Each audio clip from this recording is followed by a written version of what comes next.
Les funérailles, déjà considérées comme les obsèques du siècle, ont lieu ce lundi 19 septembre 2022. Le monde s'est réuni alors qu'Élisabeth II s'apprête à être inhumée. On compte la présence de presque tous les chefs d'État de la planète, dont Emmanuel Macron, mais aussi une trentaine de familles royales européennes, ainsi bien sûr que le clan dans son ensemble de Sa Majesté.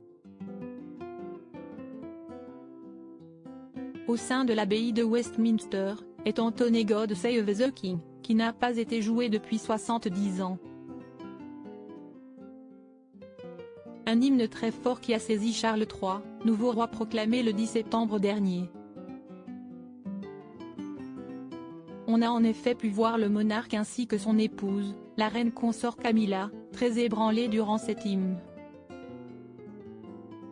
Ce moment d'histoire, à l'émotion exceptionnelle, a saisi le couple royal. Des images fortes du roi Charles III, les larmes aux yeux, et son épouse Camilla, tout aussi bouleversée, ont été diffusées. Cet hymne God Save the King dit que Dieu sauve le roi, qu'il vive longtemps, qu'il amène la victoire mais surtout qu'il soit heureux et glorieux pendant longtemps. Des paroles fortes qui doivent résonner d'une manière très particulière pour Charles III, alors que son épouse les chante à ses côtés. Charlotte et Georges de Galles également très affectés. Le monde dit adieu ce lundi à Élisabeth II lors de ses funérailles grandioses à Londres.